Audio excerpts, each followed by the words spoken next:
Hədəf döyüş bayrağı.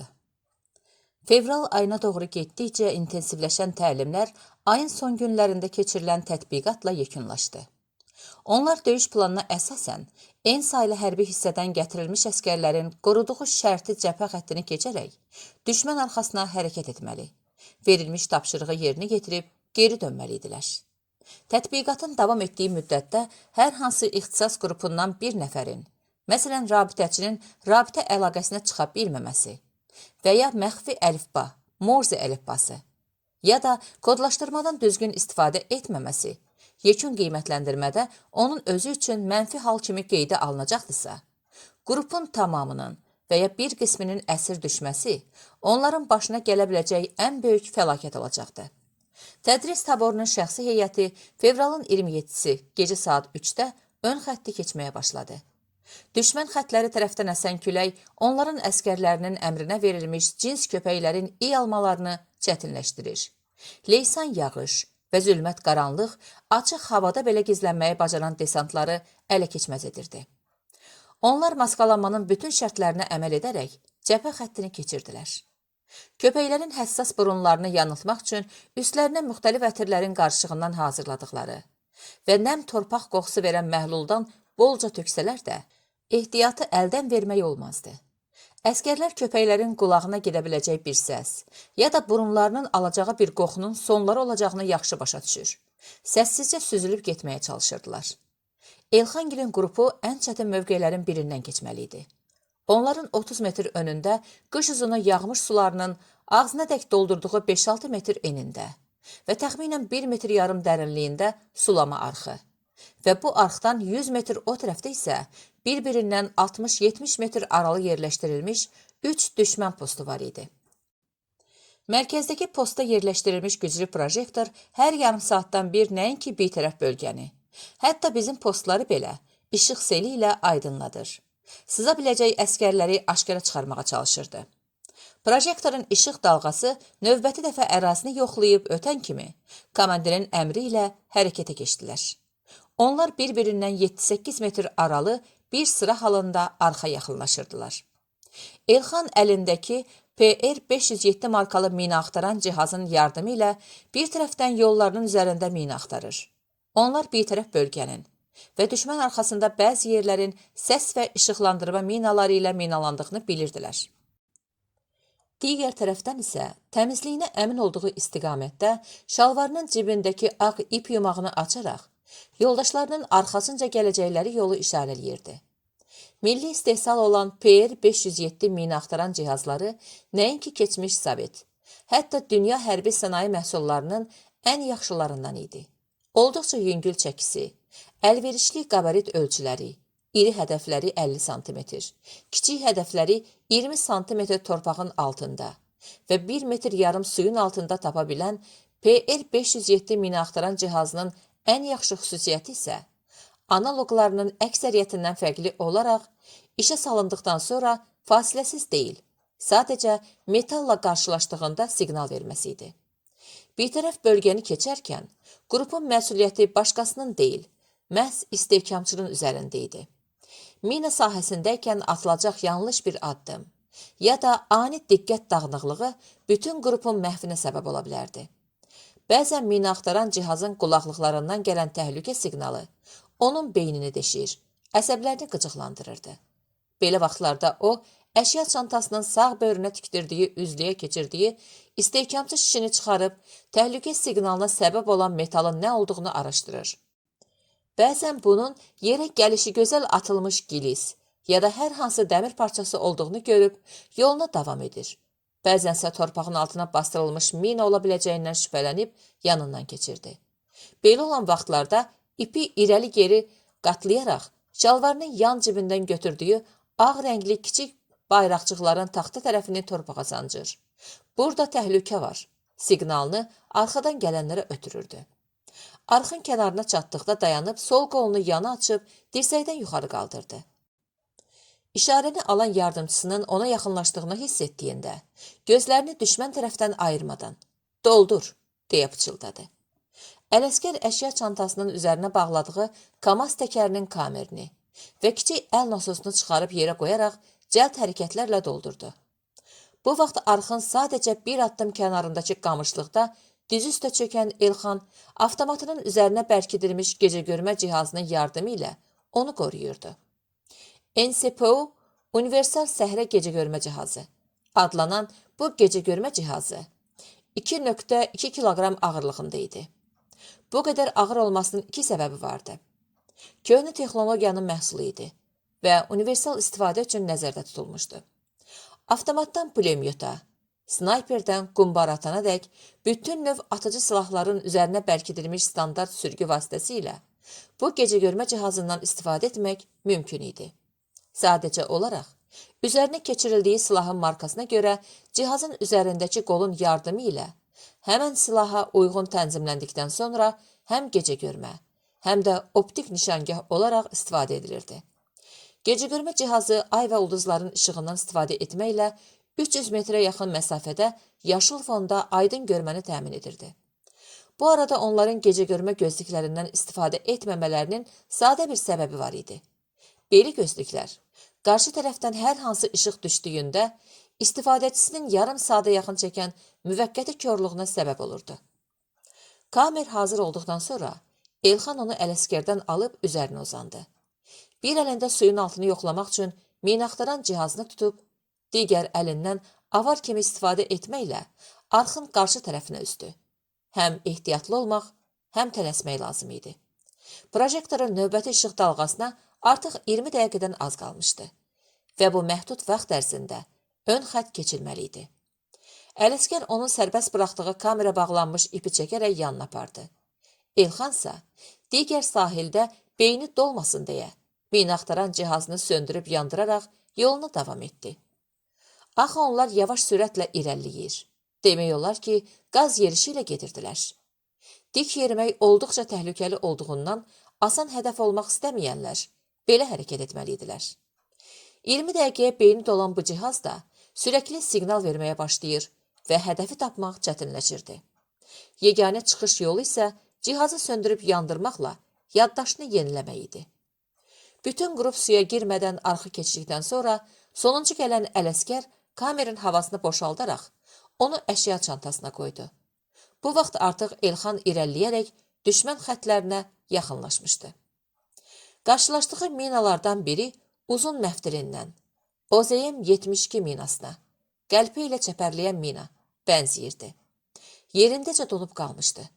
Bilmirdi ki, polad məftili qayçı ilə kəssin, ya ətrafından dolanıb geçsin.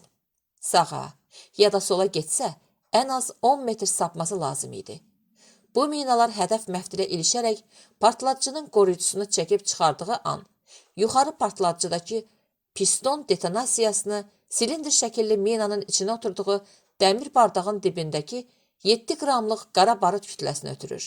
O da öz növbəsində alışaraq minanı yuxarı atırdı. Bu vaxt bardaqla minanı birləşdirən 90 santimetr uzunluğunda tros çəkilərək ikinci partladıcını işə salır və minanın mərkəzindəki 600 qramlıq trotil partlayaraq polietilen vasitəsilə gövdəyə bərkidilmiş 2400-ə qədər qəlpəni ətrafa saçır. 25 metr radiusda bütün canlıları məhv edirdi. Belə minaları zərərsizləşdirməyin yeganə yolu məftili ehtiyatla kəsmək idi. O bir anlıq tərəddüddən sonra cibindən çıxardığı xüsusi qayçı ilə polad məftili kəsərək arxadan gələn yoldaşları ilişməsin deyə yollarının kənarını uzatdı. Az sonra düşmən səngərlərinin 2 addımlığında idi. Minaxtaran cihazı sol əlinə ötürərək avtomatı sağ əlinə aldı. Əli hər an atəş edə bilmək üçün tətikdə idi. Çünki burada önünə çıxa biləcək düşmən əskəri minadan daha təhlükəli idi. Bir neçə dəqiqədən sonra düşmən səngər və postları geridə qalmışdı. Artıq düşmənin nəzarətində olan torpaqlarda olduqlarından sayıqlığı əldən vermək olmazdı. Qoyulacaq ən kiçik iz aşkarlanmalarına səbəb ola bilərdi. Qrup mümkün qədər sürətlə irəliləyərək düşmən əskərlərinin daha çox olduğu cəbhə xəttindən tez uzaqlaşmaq istəyirdi. Zülmət qaranlıq və yağmur onların işlərinə yaradığından hava şəraitindən də səmərəli istifadə etməyə çalışırdılar. Leysan yağış onlar üçün adamı isladıb xəstələndirən deyil, tam əksinə. Təlimatçıların sözləri ilə desək, qurdun ovuna yaxınlaşması üçün ideal şərait yaradan hava idi. Cəbhə xəttinin 6 kilometr arxasında başlayan meşə zolağına qədərki məsafəni bir nəfəsə qət edərək, öncədən təyin edilmiş yerə gəldilər. Burada palıd ağaclarının arasına 3 nəfərlik kiçik qruplarla səpələndikdən sonra, hər qrup qoruyacağı istiqaməti müəyyən etdi və bu kiçik qrupların yaratdığı romb formalı sahəni çevrələyən xəyali xətt boyunca ağacların arasından düşmənlərin keçə biləcəyi yerləri F1 əl qumbaralarından qəlpə təsirli mina kimi istifadə edərək mühafizə altına aldılar. Onlar əl qumbarasının qoruyucu iynəsini çıxararaq yerinə paltar iynəsi taxır, çəkilən məfdili ona bərkidirdilər. Çünki belə etdiklərində hətta məfdilin digər ucuna bir nəfər toxunduğunda paltar iynəsinin səthinin sürüşkən olduğu üçün yerindən çıxaraq partlayıcının iynəsini sərbəst buraxacağından əmin idilər. 600 qram ağırlığında olan bu müdafiə əl bombaları halqa çəkilərək partlayıcının iynəsi sərbəst buraxıldıqdan 3,2, 4,2 saniyə sonra partlayırdı. Əskərlər arasında limonka adlandırılan F1 əl qumbaralarının təsir radiosu 200 metrə yaxın idi.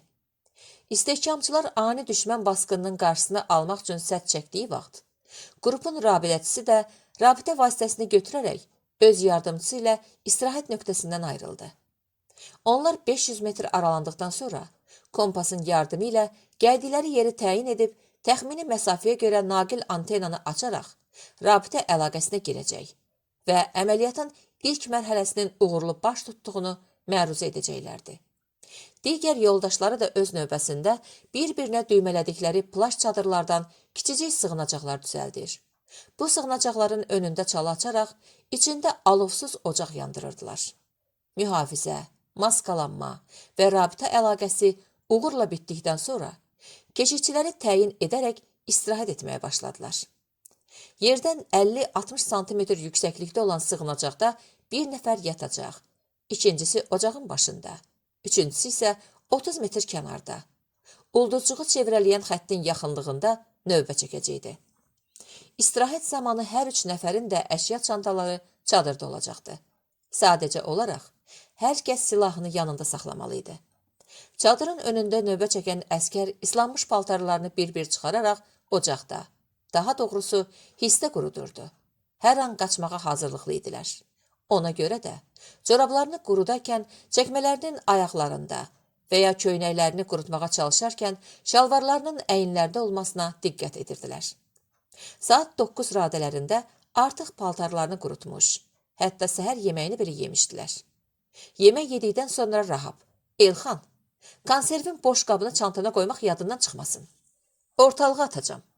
Qoy avçarkalar izimizi axtaranda əziyyət çəkməsin, deyib boş konserv qutusunu uzağa atacaqmış kimi qolaylandı. Rahab sıçrayaraq onun əlini havada tutdu. Neyniyirsən? Başın xarab olub? Sən ağıllı çıxmısan? Ya səndən başqa ağlı kəsən yoxdur? Səslərini qaldırmadan mübahisə edirdilər. Anidən qırılan ağac şaqqıltısı ikisini də səksəndirib özünə gətirdi. Yerlərindəcə donub qaldılar. Hərəkət etmək olmazdı. Silahlarını qamarlayan əlləri və yay kimi gərilmiş bədənləri ilə hər an gələ biləcək təhlükəni dəf etməyə hazır idilər. Təxminən bir dəqiqə səs gələn tərəfi gözlərini qırpmadan izlədikdən sonra hər şeyin yolunda olduğunu hiss edib sakitləşən İlxan, sən get yat, mən birinci qalıram. Vaxt tamam olanda Zeynalı dəyişəcəyəm. Rahab onun üzünə baxmadan sürüşüb sığınacağın içinə keçdi. İlxan çəkilməkdə olan dumana baxıb ocağa daha 2 budaq atdı. Qızışdırmaq üçün üfləyib deyindi. İsinmədim istisinə, kör oldum tüstüsünə. Duman da yavaş-yavaş çəkildiyinə görə el etmək lazım idi ki, ocaqlar tüstüsüz yansın. Bayaqdan onları gizlədən tüstü indi ələ verə bilərdi. Ona görə də tüstüsüz yanmayan ocaqlar söndürüləcəkdi. Saat 10-da İlxan balaca əskər qazanını 1 litr həcmində və alüminiumdan hazırlanaraq torpaq rəngində boyanmış fərdi əskər qazanı. Bu qazanların qapağından yemək yemək üçün boşqab kimi istifadə olunur. Közün üzərindən götürərək qapağına kompot süzüb içdi. Ağzını əlinin arxası ilə silib, əcəb dadlıdır, deyərək isti qalması üçün yenidən artıq küllə dönməkdə olan közün üzərinə qoyub, Zeynalı dəyişmək üçün posta yollandı. Onu gələn kimi tapmadı. Hətta biraz axtardı da. Nəhayət, İtburnu kolunun dibinə girərək, üstünü islah xəzərlərlə qapatmış Zeynalı tapdığında, qalx Zeynal, sənin növbən bitdi, get dincəl. Sənin üçün isti kompot da saxlamışam, içərsən. Nə kompotu? Rahabla dəmlədik. İçində itburnundan dağ alçasına dək nə istəsən var. Qalan sənin payındır. Onu qaldır, ayaq növbəçi olsun, özün yat. Yaxşı, salamat qal. Uzan üstünü bastırım ki, görünməyəsən. Elxan itburnu kolunun dibində uzandıqdan sonra Zeynal onu yarpaqlarla gizlədib. Mən getdim, ayıq ol. Birdən yuxu tutar yatarsan. Elxan gülümsünərək. Narahat olma, yatmaram. Di get, hələlik. Zeynal getdikdən sonra tək qalan Elxan meşənin qulaq batırıcı səssizliyini dinlədi. Burada, meşənin əl çatmaz, ün yetməz yerində, itburnu kolunun budaqları altında sakitcə, tərpənmədən uzanıb qalmaq ona darıxdırıcı gəlirdi. Ürəyi siqaret istədi. Əlini gödəkçəsinin cibinə salıb qutunu götürdü. Lakin posta olduğunu xatırlayıb köks ötürərək yerinə qoydu. Axı siqaretin iyi yayıla, onları axtaran əskərlərin burnuna gedə bilərdi. Qaşqabağını töküb gözlərini uzaqlara zillədi. İndi o, burada, itburnu kolunun dibində, nəm torpağın üstündə, İslaq xəzəllərin altında əlini çənəsinə dəstək verib uzansa da, xəyalları onu qanatlarına alıb illər öncəsinə aparmış. Olmuş bir əhvalat gözlərinin önündə canlanmışdı. Hələ balaca idi. 6-cı ya da 7-ci sinifdə oxuyurdu. Yaxşı xatırlayırdı. Ermənistanla müharibə yenicə başlamış. Həm quru yol, həm də dəmir yolu əlaqəsi kəsildiyindən Naxçıvan blokadaya düşmüşdü. Muxtar Respublikanı Türkiyə ilə birləşdirən körpü də hələ tikilmədiyindən sadəcə İranla quru yol əlaqəsi mümkün idi. Amma ora getmək də müşkül məsələ idi. Buraxılış vərəqəsi, İran pasportu və sair sənədlər tələb olunur. Bunları topladıqdan sonra belə hərəyə 3 ayda bir gömrük keçid məntəqəsindən keçərək 45 kilometr uzaqlaşmağa icazə verilirdi. Hava yolu ana torpaqla yeganə sorunsuz əlaqə vasitəsi kimi görünsə də, orada da çətinliklər var idi. Uçuş zolağında işıqlandırma sistemi olmadığından, sadəcə gündüz uçuşlarının mümkün olduğu kiçik aeroportdan qalxan təyyarələr Bakıya gah İranın, gah Türkiyənin hava məkanından uçmaqla gəlməli olur. Cənubdakı Fars hökuməti tək əlaqə vasitəmiz, nəfəs borumuz olan hava əlaqəsinə belə çətinliklər yaradırdılar. Əlbəttə, o hələ balacaykən bunların tamamını bilmirdi. Daha sonralar böyüdükdə biləcəkdi. Qısacası, Naxçıvan rusların öyündükləri Leningrad müharibəsindən çox daha ağır, çox daha çətin durumda idi. Sadəcə gündəlik tələbat malları deyil, bütün növ sənaye və kənd təsərrüfatı məhsulları qıta çıxdığından, Muxtar Respublikanın əhalisi cəbhədə ermənilərlə, evdə aclıqla, yoxluqla mübarizə aparmalı olmuşdu. Mağazalar demək olar ki, tamamən boşalmış.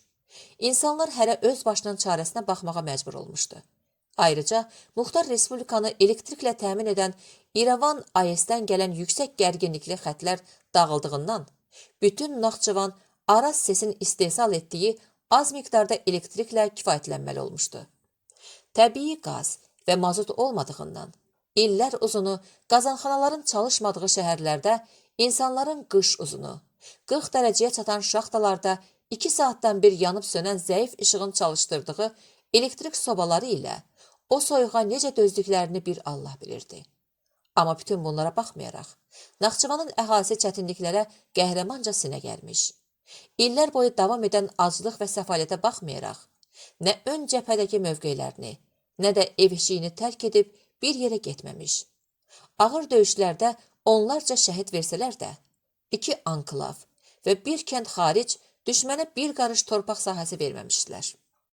Həmən vaxtlarda bir gün axşam xəbər gəldi ki, ermənilər özünü müdafiə taborlarımızın mövqeylərini alıblar və üzü aşağı onların kəndinə doğru gəlirlər. Hələ də gözlərinin önündə idi. Uşaqdan böyüyə bütün kənd əhalisi qısa müddətdə məişət evinin yanındakı meydanda toplandı. Kənd kişilərindən savxozun balansındakı ov tüfəngləri ilə silahlanan axıcı fəalları daha öncədən dağlardakı postları getdiklərindən kənddə qalan kişilərdən heç kimin silahı yox idi. Lakin onlar da həftələr öncəsindən ağızlıqlarını bülöv daşına çəkərək itilədikləri balta, qəmə, bel və sair alətləri götürüb cəbhəyə getməyə hazırlaşır. Bir-birlərinə ürək-dirək verirdilər. Yaşlı kişilərdən biri: "Biz Stalingradda nemeslərə qarşı savaşanda silah çatışmadığından yeni gələn əskərlərə balta ya da bel verirdilər," dedi. Digəri: "Gedək, yoldaşlarımızdan ölənlərin silahlarını götürüb elə döyüşərik," deyə cəmaatı ruhlandırmağa çalışırdı. Bayaqdan ağzındakı siqaretin kötüyünü çeynəyə-çeynəyə danışılanlara qulaq asan qəmbər kişi birdən özünü yerə ataraq: "O köpək uşağına bir belə də torpaq verməyəcəyik," deyib qollarını açaraq torpağı qucaqladı. Sonra ayağa qalxıb: "Gəlin ardımca. Ya bir nəfər kimi öləcəyik, ya da bir dığa köpək oğlu bu kəndə girməyəcək," deyərək qabağa düşüb getdi. O səhnə hələ də gözlərimin önündə idi. Kəndin kişiləri yük maşınlarının yük yerinə minib getdikdən sonra, qalan qadın və uşaqlar öz aralarında ola biləcəkləri biraz müzakirə etdikdən sonra geri qayıdıb evlərinə getmiş. Sanki heç təhlükə filan yoxmuş kimi rahatca yatıb uyumuşdular. Sabahsı gün ermənilərin bizim postlarımızı aldığı xəbərinin yalan olduğu üzə çıxmışdı. İndi burada, meşənin ortasında hardan gəlib düşmüşdü yadına, bilmirdi. Amma öz-özünə: "O zaman kifayət qədər silah sursatımız olsaydı, arxalarında kim olursa olsun, ermənilər torpaqlarımızı işğal edə bilməzdilər," dedi. Amma artıq hər şey olub bitmişdi. Onlar millət olaraq savaşa hazırlıqsız yaxalanmış.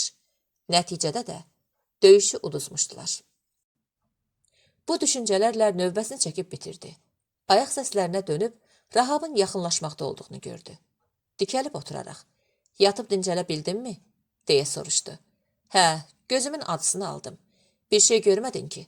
"Yox əşi, sakitlikdir. Gəl uzan," deyib kənara çəkildi. Rahab yaxınlaşaraq itburnu kolunun budaqlarının altında uzandı. Üstdən yenişə əl iç kimi aydın görünən yamaca, qarşıdakı təpələrə bir göz atıb asta səslə: "Yaxşı, sən get," dedi.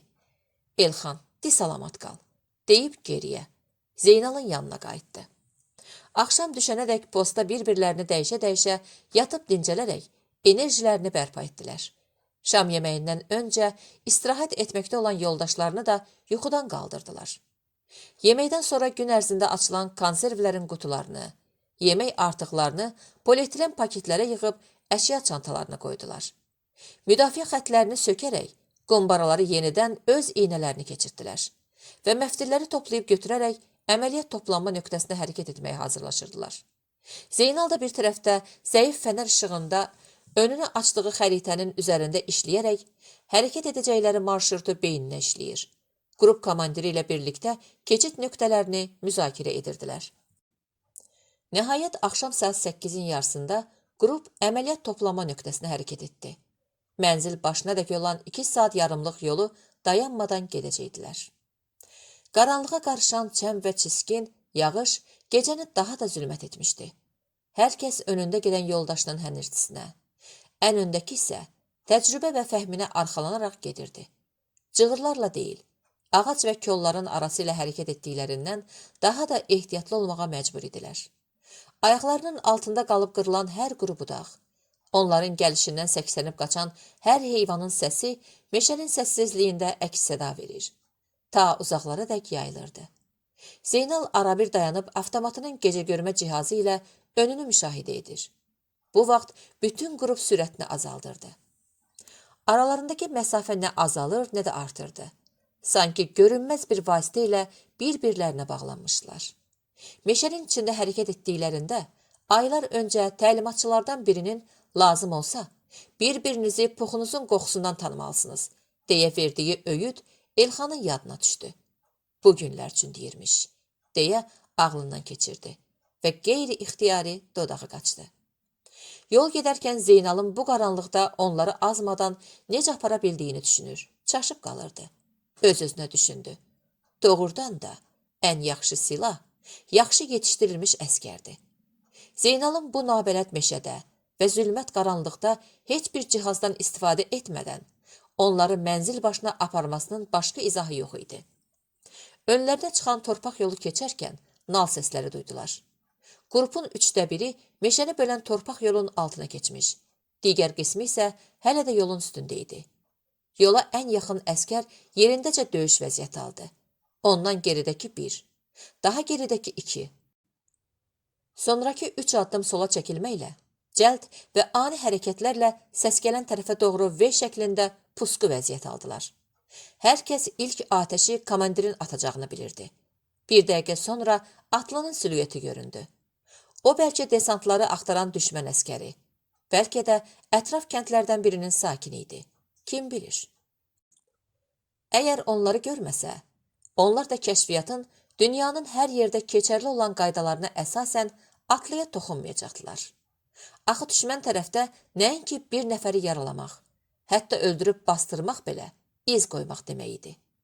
At onların önündən keçərkən meşədə gizlənmiş birilərinin olduğunu hiss etdi. Qulaqlarını bir-birinə çırpıb kişniyərək şahə qalxdı. Az qala sahibini yerə çırpacaqdı. Amma xoşbəxtlikdən minici özünü itirmədi və atın boynunu qucaqlayaraq son anda yıxılmaqdan qurtuldu. Yüyəni buraxılan at bir göz qırpımındaca dörtnala qaçaraq uzaqlaşdı. Hər kəs atın uzaqlaşan nal səslərini dinləyərək rahat nəfəs aldıqdan sonra komandirin işarəsi ilə cəld yolu keçib davam etdilər. Gecə saat 10:05-də əməliyyat keçirəcəkləri hədəfin 500 metrliyində idilər. Qrup komandiri qısa toplantı keçirərək əməliyyatın nə olduğunu açıqladı. Döyüş planına əsasən, onlar sıx ağacların əhatəsindəki talada yerləşən hissənin qərargahına daxil olaraq ələ keçirəcəkləri döyüş bayrağı və rütbəli şəxslərdən biri ilə geri dönməli və hissəni tərk etmədən öncə ərazini obyekt minaları ilə minalamalı idilər. Basqın edəcəkləri yeri gözləri ilə görmək və ərazi ilə tanış olmaq üçün Səlim, Mansur və Rahab kəşfiyyata getdilər. 15 dəqiqəlik müşahidədən sonra geri qayıdan kəşfiyyat qrupu Xəzərini təmizlədikləri torpağın üzərində çəkdikləri çirtiyojla yoldaşlarını hücum edəcəkləri hissə barədə bir daha məlumatlandırdı. 3 taxta vaqon və bir Ural markalı komanda qərargah avtomobilindən ibarət olan hərbi hissə, biri qapısının üstündə gerb olan vaqonu, digəri isə hissəni arxa tərəfdən qoruyan 2 keşikçi tərəfindən qorunurdu. Onlar belə qərara gəlmişdilər ki, önündə keşikçi olan vaqon qərargah, digər vaqonlardan biri yataqxana, digəri isə yeməkxanadır. Qrup komandirinin apardığı iş bölgüsündən sonra hər kəs payına düşən döyüş bölgəsinə yollanmaq üçün hazırlaşdı. Hücum zamanı lazım olmayacaq əşyalarını kolların altında gizlədərək, yanına mühafizəçi qoyduqdan sonra qrupun digər heyəti əməliyyat bölgəsinə yollandı. Vaxt məhdud olduğundan cəld hərəkət etmək lazım idi. Çünki bu gecə qayıdıb cəbhə xəttini keçməli idilər. Hərbi hissədə hədəfin maketi üzərində dəfələrlə həyata keçirdikləri basqın təlimlərinin faydasını görməyin vaxtı gəlmişdi. Doğrudur, dislokasiya rayonundakı maket hissə üzərində basqın təlimləri icra etdiklərində kimsə onlara bunun indiki əməliyyatla bir əlaqəsi olduğunu söyləmədiyindən, normal tədris proqramının bir parçası sanmışdılarsa da, məhz bu təlimlər sayəsində hər kəs nə edəcəyini əzbər bilirdi. 3 nəfər hissəyə gedən yolun yaxınlığında yoldaşları əməliyyatda ikən, onların təhlükəsizliklərini təmin etmək üçün qalacaqdı. Bunlar son anadək özlərini biruzə verməməli idilər. Rahab isə öz pulemyot və arbaleti ilə mühafizə qrupundan təxminən 150 metr sağda, düşmən hədəflərinin 50-60 metrliyində yolun digər tərəfindəki təpəcikdə hissəni aydın görən mövqe seçib gözləməli idi. Qrup komandirinin onun qulaqcığına deyəcəyi atəş əmri ilə ən uzaqdakından başlayaraq keşikçiləri arbaletdən atılan oxla vuracaqdı. Keşikçilər zərərsizləşdirildikdən sonra ən sürətli şəkildə əməliyyatın əsas hissəsi həyata keçiriləcəkdi. Saat 23:00-da komandir Rahaba atəş əmri verdi. Palıd ağacının ətrafındakı kolluqda əlverişli mövqe seçərək, pulemyotunu hər an istifadə edə bilmək üçün döyüşə hazır vəziyyətdə yanına qoymuş Rahab diz üstə çöktü. Uzaqdakı düşmən keşikçisini arbaletin optik nişangahındakı plyusun mərkəzində saxlayaraq, tətiyin üstündəki barmağını ehmalca özünə tərəf çəkdi. Sıxılmış yayın azad olub irəli atdığı ox, uzaqdakı keşikçini dəlib keçərək kəsilmiş ağac kimi yerə yıxdı. Rahab cəld hərəkətlə ikinci oxu yerləşdirərək ayağa qalxıb, kamanı ayağı ilə saxladı. Kəməri çəkib yayı sıxdı və yenidən diz üstə çökərək qərargahın önündəki keşikçini nişan aldı. Tətiyi çəkərək sıxılmış yayı azad etdikdən yarım saniyə sonra fışıltı ilə uçan ox ikinci keşikçi fiqurunu da qərargahın taxta divarına mıxlamışdı. Hücuma köçən qrup üzvlərindən 5-i əsir tutmaq və döyüş bayrağını ələ keçirmək üçün hissəyə daxil oldular. 2 istehkamçı isə sıradan çıxarılmalı olan hədəfləri obyekt minaları ilə minalayırdılar. 5 desant hissəyə girər-girməz bir-birlərini qoruyaraq sürətlə qərargah binası və yataqxana olaraq istifadə olunan taxta vaqonlara yaxınlaşdılar. Mansur nərdivanın solunda kürəyini vaqona sökəyərək düz üstə çöküb, gələ biləcək köməyi qarşılamaq üçün hazır dayandı. Səlim və Zeynal isə yaraçıq qapıdan süzülüb içəri keçdilər. Səlim qapını açan kimi koridorun başındakı döyüş bayrağının yanında növbə çəkən əskəri vurdu. Güllə səslərini eşidib tapancasını çəkərək, telefonla danışdığı masanın arxasındaca gizlənməyə çalışan növbəçi zabiti isə Zeynal elə masaya mıxladı. Eyni vaxtda yataqxana olaraq istifadə olunan vaqonun arxasında dolanan Salih, işıq gələn pəncərədən içəri əl bombası atıb kənara çəkildi və 3 saniyə sonra dəhşətli gürültü ilə sarsılan otağın çilik-çilik olmuş pəncərəsindən içəri atlandı. Əfsər də qapıdan içəri girdi.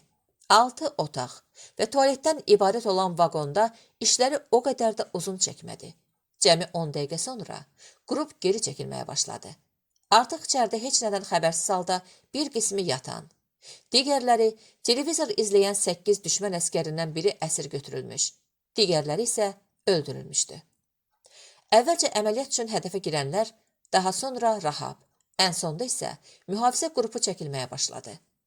Onlar ən qısa müddətdə ərazidən uzaqlaşmaq üçün var gücləri ilə qaçır. Ağzı bantlanaraq, qolları arxadan bağlanmış əsiri də özləri ilə aparırdılar. Yataqdan qaldırılmış və hələ də nə baş verdiyini anlamayan əsir şokda idi. O getmək istəmir və dirənirdi. Əfsər qaçmasının qarşısını almaq üçün qollarını sarıdıqları ipin ucunu kəmərinə bağlamışdı. Əşyalarını qoyduqları yerə, yəni ilk görüşmə nöqtəsinə gəldikdən sonra qrupun tamamı bura yığışdığından gözləməli olmadılar və ikinci görüş yerinə də ehtiyac qalmadı. Bir nəfər keşik çəkərkən qrupun rabitəçisi qərargahla rabitə əlaqəsinə girərək əməliyyat planının uğurla yerinə yetirilməsi barədə şifrəli məlumatı göndərdi. Elxanla Ələsgər isə ətrafı minalayırdı. Digərləri artıq lazımsız olan hər şeyi bir yerə toplayaraq üstünü xəzəllə qapatdı.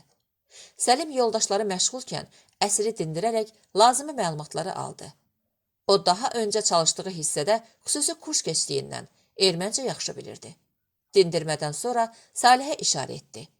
O da hazır saxladığı iynəni paltarın üstündən əsrin buduna vuraraq sərsəmlətdi. Rahab Salihə, bunu niyə meyd elədin? Öz xoşuna gəlmək istəmədi əclaf. Dayıdanən belimizdə gedəcək ki, narahat olma, indi özünə gələcək. Sonra da istəyirsən 1000 belinə sən də aparsın. Komandirin səsi onları tələsdirdi. Tələsin, gecikirik. Yoldaşları toplanma yerindən ayrılan kimi Elxan və Ələsgər gizlədilmiş əşyaların altına sürpriz mina qoydular. Daha sonra isə mina dairəsini tamamlayaraq yoldaşları gedən istiqamətdə qaçdılar. Elə bu vaxt ayaqlarının altından yer qaçdı. Hissə tərəfdən göyə yüksələn alov və ardınca gələn dəhşətli gürültü onları qovurmuş kimi var gücləri ilə qaçmağa məcbur etdi. Bəli, artıq hər dəqiqə başlarının üstündə dik uçar ya da arxalarınca gələn köpəkli insan ovçuları görə bilərdilər. Odur ki, mümkün qədər tez uzaqlaşmaq lazım idi. Toplama nöqtəsində atdıqları artıq əşyalar üçün ürəklərində komandirlərinə təşəkkür edirdilər. Çünki onlara ələ keçmədən dönmək lazım idi. Bunun üçün də üzərlərində sadəcə silahlarını, rabitə və sanitar vasitələrini götürmüşdülər. Bir də qənimətləri olan döyüş bayrağı, bir tapanca və düşmən əskəri. Artıq gəldikləri qədər ehtiyatlı olmasalar da, dönüş yolunda iz qoymamağa çalışırdılar. Meşənin içərisi ilə 30 dəqiqəyə yaxın getdikdən sonra, arxadan gələn yeni partlayış səslərindən əməliyyat toplanma nöqtəsinin düşmənlər tərəfindən aşkarlandığını bildilər. Köpək hürməsi və zingildəmələri də artıq onlara qədər gəlib çatırdı. İstiqamətlərini dəyişərək yamaç aşağı endilər. Önlərinə çıxan dərəyə girib, suyun içi ilə üzü enişi hərəkət etməyə başladılar. Elxan suya girər-girməz yoldaşlarına, çaydaşlarından ehtiyatlı olun. Yanlışlıqla üstünə çıxsanız, ayağınız burxula, hətta topuqdan qırıla bilər. Mansur, ağzını xeyirliyə aç. Bircə xərəkdə adam daşımağımız çatmırdı. Sən aran adamsan, bilmirsən. İslaq çaydaşı olduqca sürüşkən olur. Mansur mübahisəni davam etdirmək istəmədiyindən cavab vermədi. Suyun səsindən, ətrafı dinləyə bilmədiklərindən, kənardan gələ biləcək təhlükəni də qarşılamaqda aciz idilər.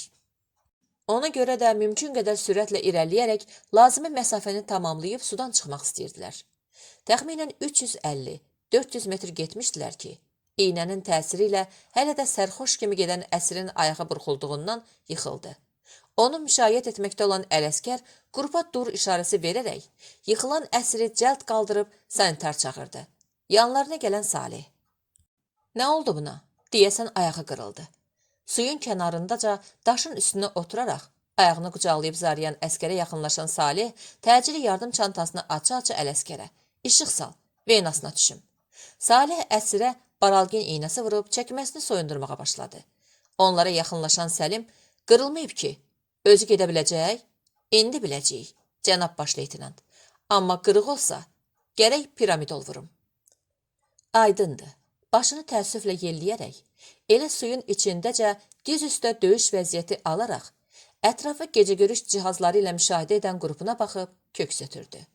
Salih Əsrin topuğunu və ayaq pəncəsini əli ilə müayinə edərək, ola bilsin ki, qığırdaqlar zədələnib, sümükdə qırıq yoxdur. Qrup komandiri, sıra ilə dəstək verib apararıq, indi tələsin. İyi qalmasın deyə, Əsrin oturduğu daşın üstünü yuduqdan sonra, suyun içi ilə daha 200 metrə yaxın irəliləyib, digər sahilə keçərək davam etdilər.